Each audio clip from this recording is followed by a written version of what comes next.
Isang tahimik na lambak. Sa isang liblib na lambak, na nakatago sa gitna ng isang tahimik na kagubatan, ay naroon ang isang batong tulay. Ang mga sinaunang bato nito, na balot sa banayad na yakap ng lumot, ay nag-uugnay sa isang payapang batis. Ang tulay na ito, bagaman tila simple sa anyo, ay nagtataglay ng susi sa malalim na karunungan. Nagkalat ang balita tungkol sa tulay na ito at ang mahiwagang kapangyarihan nito. Mga manlalakbay mula sa malalayong lugar ay nagtungo sa kagubatan, sabik na maranasan ang pagbabago ng karunungan na sinasabing hatid ng tulay. Isa sa mga nakarinig ng bulong ng kagubatan ay isang naglalakbay na monghe na nagngangalang Tenzin. Paglalakbay ni Tenzin. Si Tenzin ay isang taong tahimik na nagmumuni-muni at isang naghahanap ng kaliwanagan. Narinig niya ang mga kwento tungkol sa karunungan ng batong tulay at naramdaman ang malalim na pagnanais na tuklasin ang katotohanan nito. Nagsimula siyang maglakbay patungo sa puso ng kagubatan.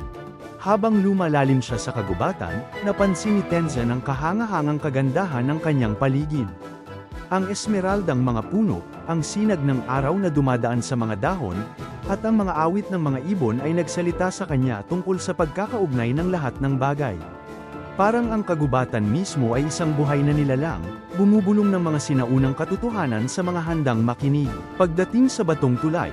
Sa wakas, narating ni Tenzin ang batong tulay. Ito ay isang tanawin na dapat makita, nakatago sa gitna ng buhay na berde ng kagubatan. Habang siya'y tumapak sa tulay, naramdaman niya ang isang alon ng katahimikan na bumalot sa kanya. Parang tinatanggap siya ng tulay sa kanyang tahanan. Pagkatuklas ng karunungan. Nagpasya si Tenzin na umupo sa gitna ng tulay, pumikit, at magsimula ng kanyang meditasyon. Nakatuon siya sa kanyang paghinga, pinakakawalan ng lahat ng pagkakabit at mga abala. Sa bawat sandali, naramdaman niyang natutunaw ang bigat ng kanyang mga hangarin at alalahanin sa batis sa ilalim niya. Habang nagmumuni-muni, napagtanto ni Tenzin na ang karunungan ay hindi isang bagay na makukuha o makakamtan. Ito ay isang estado ng pagiging, isang malalim na koneksyon sa kasalukuyang sandali. Binuksan niya ang kanyang mga mata at nakita ang mundo sa paligid niya na may bagong kailanman. Ang mga dahon ay kumikilos sa hangin, ang batis ay dumadaloy sa mga makinis na bato, at ang kagubatan ay humihinga kasabay niya. Nawalan ng kahulugan ang oras habang patuloy na nakaupo si Tenzin sa tulay, nagmumuni-muni at simpleng naroroon. Naramdaman niya ang kanyang sarili na nagiging isa sa tulay, sa batis, sa kagubatan, at sa universo sa kabila nito. Pagkakaisa at harmonya. Habang lumulubog ang araw sa abot tanaw at pinipinta ang langit sa mga lilim ng kahel at rosas, isang paru-paro ang lumapag sa nakalahad na kamay ni Tenzin. Ang mga marupok na pakpak nito ay tila nagdadala ng mensahe ng pagkakaisa at harmonya.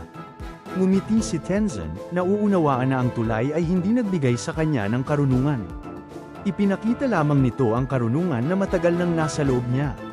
Pagtuturo ng matandang lalaki. Ngumiti si Tenzin at sumagot, ipinakita sa akin ng tulay na ang karunungan ay hindi isang destinasyon kundi isang paglalakbay sa puso ng kasalukuyang sandali.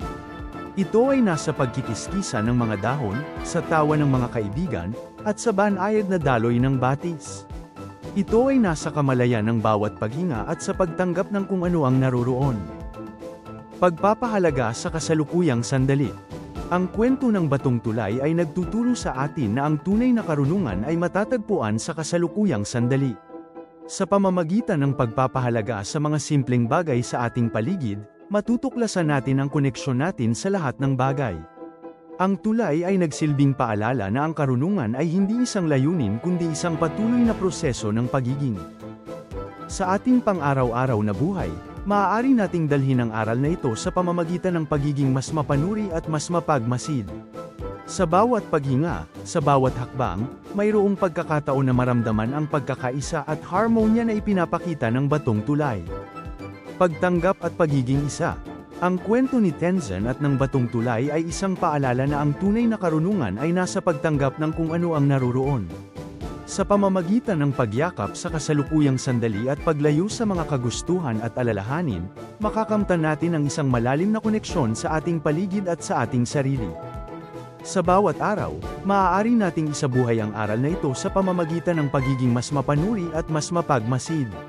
Sa bawat paghinga, sa bawat hakbang, mayroong pagkakataon na maramdaman ang pagkakaisa at harmonya na ipinapakita ng batong tulay. Ang mensahe ng batong tulay. Ang batong tulay ay hindi lamang isang pisikal na istruktura kundi isang simbolo ng malalim na karunungan at pagkakaisa. Ang kanyang mensahe ay nagpapaalala sa atin na ang tunay na karunungan ay matatagpuan sa kasalukuyang sandali, sa pagtanggap at pagiging isa sa lahat ng bagay sa ating paligid. Sa ating paglalakbay sa buhay, maaaring may mga pagkakataon na nararamdaman nating nawawala tayo o hindi natin alam ang ating direksyon. Sa mga ganitong sandali, maaari nating balikan ang kwento ng batong tulay at alalahanin na ang karunungan ay palaging nasa loob natin, naghihintay lamang na matuklasan. Pagninilay at pagsasakatuparan. Ang meditasyon ni Tenzin sa batong tulay ay isang halimbawa ng kung paano natin maaaring isabuhay ang aral ng kwento. Sa pamamagitan ng pagninilay at pagbibigay pansin sa kasalukuyang sandali, maaari nating maramdaman ang malalim na koneksyon sa ating paligid at sa ating sarili. Sa bawat araw, maaari nating isabuhay ang aral na ito sa pamamagitan ng pagiging mas mapanuri at mas mapagmasid. Sa bawat paghinga, sa bawat hakbang, mayroong pagkakataon na maramdaman ang pagkakaisa at harmonya na ipinapakita ng batong tulay. Paglalakbay sa karunungan. Ang paglalakbay ni Tenzin patungo sa batong tulay ay isang simbolo ng ating sariling paglalakbay sa paghahanap ng karunungan. Sa pamamagitan ng pagtanggap at pagiging isa sa kasalukuyang sandali, maaari nating matuklasan ang malalim na karunungan na nasa loob natin. Sa ating paglalakbay sa buhay, maaaring may mga pagkakataon na nararamdaman nating nawawala tayo o hindi natin alam ang ating direksyon. Sa mga ganitong sandali, maaari nating balikan ang kwento ng batong tulay at alalahanin na ang karunungan ay palaging nasa loob natin, naghihintay lamang na matuklasan. Ang pagpapahalaga sa kasalukuyang sandali. Ang kwento ng batong tulay ay nagtuturo sa atin na ang tunay na karunungan ay matatagpuan sa kasalukuyang sandali. Sa pamamagitan ng pagpapahalaga sa mga simpleng bagay sa ating paligid, matutuklasan natin ang koneksyon natin sa lahat ng bagay. Ang tulay ay nagsilbing paalala na ang karunungan ay hindi isang layunin kundi isang patuloy na proseso ng pagiging pagyakap sa karunungan. Sa huli, ang kwento ng batong tulay ay isang paalala na ang karunungan ay nasa loob natin, naghihintay lamang na matuklasan. Sa pamamagitan ng pagtanggap at pagiging isa sa kasalukuyang sandali, maaari nating maramdaman ang malalim na koneksyon sa ating paligid at sa ating sarili.